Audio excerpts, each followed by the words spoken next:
सभी कार्यक्रम सत्य घटनाओं से प्रेरित है। जिनके साथ ये घटनाएं घटी उसकी वास्तविकता उन्हीं तक सीमित है। भूत प्रेतों और अपसामान्य विषयों के होने पर चैनल कोई दावा नहीं करता और न ही प्रोत्साहन करता है।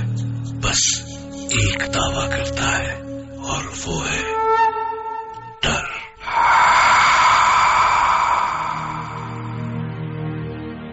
कहते हैं कल्पना हकीकत से ज्यादा बड़ी और अद्भुत होती है, लेकिन सच और सपने के बीच का फासला भी बहुत कम होता है। कई बार हमारे साथ घटी घटनाएं हमारे लिए तो हकीकत होती हैं, पर औरों के लिए कोरी कल्पना। मैं डॉक्टर नागर, पेशे से मनोवैज्ञानिक और पैशन से ह्यूमन माइंड का फैन, हर रात आपके पास लेकर आऊंगा मुझसे मिले कुछ लोगों की आप बीती, कुछ घटनाएं, कुछ किस्से जिन्हें सुन के आप भी सोचने लगेंगे कि क्या वो सच था। क्या वो सच था? आज हम सुनेंगे मुंबई से अनुज जोशी की कहानी। अनुज, जो भूत प्रेतों की बातों पर विश्वास नहीं करते थे। वो रात थी 16 दिसंबर 2007 की। मैं मुंबई पुणे एक्सप्रेसवे पर तकरीबन 100 के ऊपर की स्पीड से मुंबई वापस आ रहा था। बारिश में गाड़ी तेज चलाने का मजा ही कुछ और है। पर मेरी लाइफ में आगे क्या होने वाला था मुझे उसका बिल्कुल भी अंदाजा नहीं था। मैं मस्त बारिश को चीरता हुआ गाड़ी दौड़ा रहा था कि अचानक मेरा ध्यान पेट्रोल इंडिकेटर पर गया एंड आई रियलाइज कि पेट्रोल लगभग खत्म हो चुका है। एज एक्सपेक्टेड अगले 10 सेकंड में ही गाड़ी बंद पड़ गई।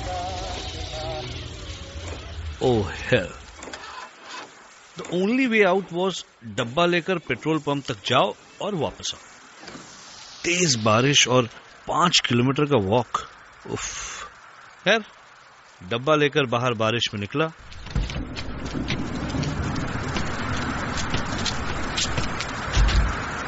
भगवान का नाम लिया और चल। तब लगा जैसे भगवान ने मेरी सुनी, क्योंकि 10 कदम ही चला था कि देखा कि पीछे से एक गाड़ी चली गई। मैंने लिफ्ट मांगी और गाड़ी रुक गई।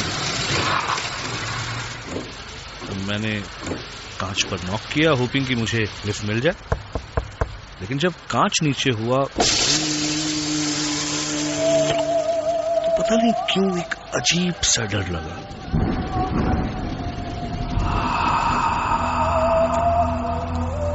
अंदर झांक के देखा तो सिर्फ एक बूढ़ा आदमी गाड़ी चला रहा था। नीला सूट, नीली हैट और बड़ी बड़ी आंखें। हेलो, मैंने कहा। वो आदमी मेरी तरफ मुड़ा और मुस्कुराया, लेकिन वो मुस्कान बहुत अजीब सी थी, ऑलमोस्ट क्रीपी।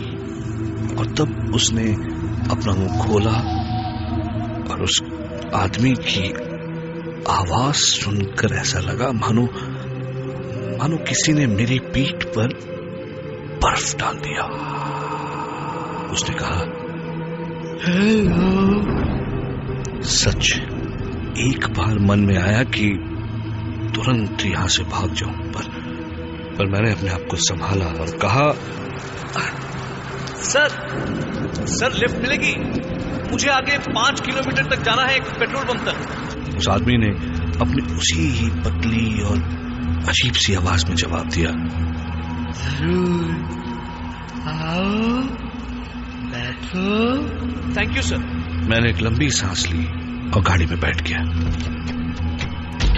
कई बार कैसे होता है ना, वो कुछ करते ही मन से आवाज आती है कि गलत किया बॉस, गलत किया। बस वैसी ही आवाज मेरे मन में आ रही थी।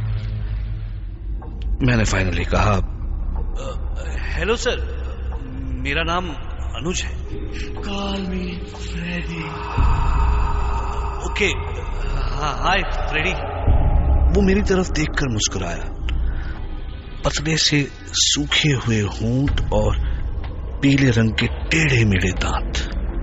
मेरी तरफ मुस्कुराने के बाद फ्रेडी डिकोस्टा फिर आगे देखने लगा। धीरे धीरे मेरा डर बढ़ने लगा।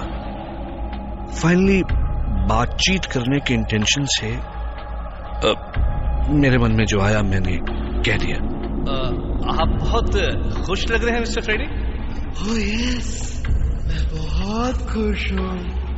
मैं कल सुबह अपने एक दोस्त से 4 साल के बाद मिलूंगा। अच्छा, देखो ये है उसकी तस्वीर। और उसने मुझे एक आदमी की तस्वीर दिखाई। मोटा सा आदमी, उम्र लगभग 50। ओह, तो इसलिए फ्रेडी मुस्कुरा रहे थे। मेरी जान में जान आई।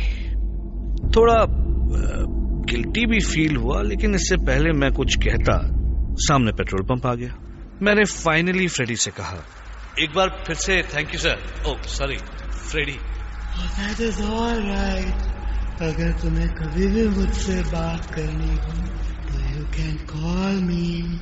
और मेरे हाँ या ना कहने से पहले ही उसने अपनी जेब से कुछ कागजों का बंडल निकाला। काफी पुराने कागज थे वो, और उनमें से उसने एक कागज का कोना फाड़ा और उसमें लिखा फ्रेडी डिकोस्टा और अपना टेलीफोन नंबर और बैंड्रा वेस्ट का अपना एड्रेस। मुझे कागज दे दिया। मैं जैसे ही उतरा उसने अपनी उसी डरावनी आवाज में कहा, फिर मिलेंगे, बाय।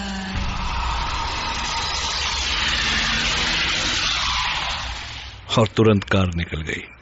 मैं उसके तुरंत बाद अपने कपड़ों को बचाते हुए पेट्रोल पंप में घुसा। वहां खड़े पेट्रोल अटेंडेंट ने मुझे देखकर पूछा, क्या साहब आपकी गाड़ी बंद पड़ गई है क्या? हाँ यार, तो अच्छा हुआ कि लिफ्ट मिल गई। लिफ्ट? काय का लिफ्ट साहब? आप कितने दूर से चलते आ रहे? सही मायने में मुझे अब डर लग रहा था। भाई मैं पेट्रोल पंप के सामने एक गाड़ी से उतरता हूं और पेट्रोल पंप के अटेंडेंट को दिखाई नहीं देता। ये बात बहुत अजीब थी। मैं जैसे तैसे अपनी गाड़ी तक पहुंचा और गाड़ी चलाते हुए फाइनली घर आ गया। अगले दिन सुबह उठकर ऐसे लगा मानो कि सब कुछ सपना था। लेकिन मॉर्निंग न्यूज में कुछ देखा तो सब कुछ याद आ गया। एक प्लेन क्रैश की न्यूज टीवी पर आ रही थी। मरने वालों की फोटोग्राफ्स दिखाई जा रही थी और उसमें से एक मरने वाली की तस्वीर थी। मैं तुरंत पहचान गया उसे। मुझे बहुत बुरा लगा। अरे ये आदमी तो वही है जिससे फ्रेडी डिकोस्टा 4 साल बाद मिलने वाला था। मैंने तुरंत वो कागज ढूंढा और उस नंबर पर कॉल किया। एक औरत ने फोन उठाया और मैंने कहा कि फ्रेडी डिकोस्टा से बात कर सकता हूँ। तो उस औरत ने गुस्से में कहा, What nonsense? क्या मजाक है ये? और फोन रख दिया। मुझे बड़ा अजीब लगा। मैंने फिर से कॉल लगाया। हेलो, अपनी मालकिन या मालिक को फोन दीजिए। और ये कोई बात करने का तरीका है? सामने से औरत ने मुझसे भी ज्यादा गुस्से में कहा, Do you know? आप मेरे हस्बैंड फ्रेडी डिकोस्टा के बारे में बात कर रहे हैं, जिन्हें मरे 4 साल हो चुके हैं। मुझे अचानक ऐसे लगा जैसे मैं अपनी सीट के अंदर ही धंसता जा रहा हूं। कुछ समझ नहीं आया। गला सूख गया। कल रात जो मुझे मिला, कहीं वो फ्रेडी का। अब सिर्फ एक ही चारा बाकी था कि मैं उसकी बीवी से जाकर मिलूं।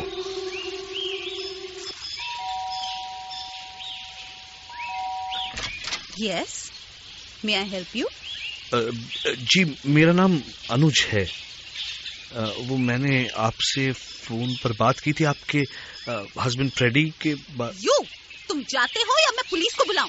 नहीं, मेरी बात सुनिए प्लीज। मेरा विश्वास कीजिए, मैं कल रात को उनसे मिला था और मेरी उनसे बात हुई थी। I'll call पुलिस अगर तुम इधर से नहीं गया तो। प्लीज मैडम बात सुनिए। वो उनका कद कुछ 6 फुट का था। वो पतले से बड़ी बड़ी आंखें और उन्होंने वो ब्लू सूट पहना था, ब्लू हैट भी।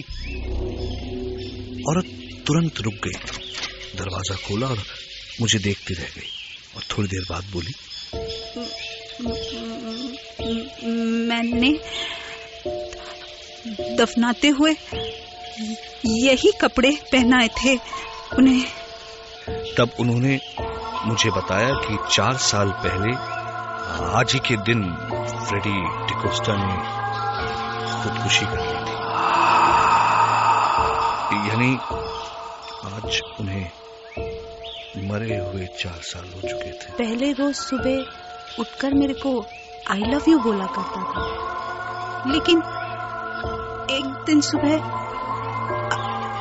आई लव यू के बदले उनके मरने की खबर मिली। 4 साल से तड़प रही हूँ कि मेरा फ्रेडी फिर मेरे को आई लव यू बोलेगा। I was shocked। ये सब क्या हो रहा है? उनकी वाइफ मुझे उनकी कब्र तक ले गई। मुझे बहुत अजीब और बहुत ज्यादा डर लग रहा था। फ्रेडी के बारे में हर बात मिली, लेकिन एक चीज नहीं मिली, उनकी आवाज। उनकी वाइफ ने कहा कि हाँ, उनकी आवाज तो, मैंने कहा एकदम अजीब सी, पतली सी और फटी हुई सी आवाज थी, राइट? तो उन्होंने कहा नहीं, उनकी आवाज तो मोटी थी। तब अचानक उनका चेहरा एकदम सफेद हो गया और उन्होंने कहा, तुम जानता है मेरा हस्बैंड कैसे सुसाइड किया? अपने गले पे गोली चलाकर। इसीलिए उनकी आवाज। मेरे चक्कर बढ़ते जा रहे थे। तब अचानक उनकी वाइफ ने मुझसे पूछा, पर आपको ये नंबर कैसे मिला? हाँ, उन्होंने मुझे वो कुछ कागजों का बंडल था उनकी जेब में, जिसमें से एक कागज फाड़कर उन्होंने मुझे दिया। अचानक मानो उनकी आंखें और बड़ी हो गई और उन्होंने कहा, किधर है? मुझे वो कागज दे दो अभी, प्लीज मुझे वो कागज दे दीजिए। देखिए इसमें लिखा है फ्रेडी डिकोस्टा, ये फोन नंबर और ये एड्रेस। उस कागज को उन्होंने कुछ ऐसे छुआ जैसे कोई बहुत कीमती चीज हो, और उन्होंने कहा, आपसे वो कह रहे हैं कि I love you।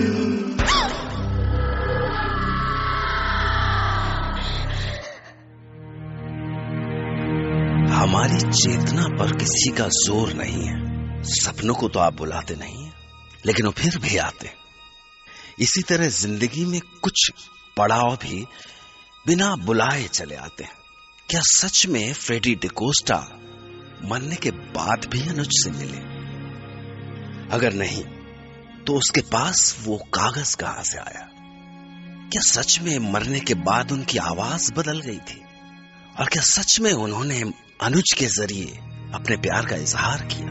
कुछ बातें हमें खुली आंखों से नहीं, खुले मन से दिखती हैं। ऐसे में दिमाग तो सन्न रह जाता है और मन में सिर्फ एक सवाल दे जाता है,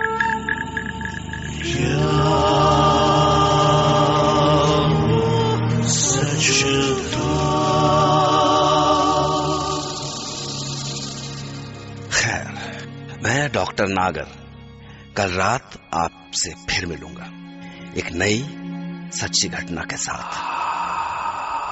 फिर मिलेंगे।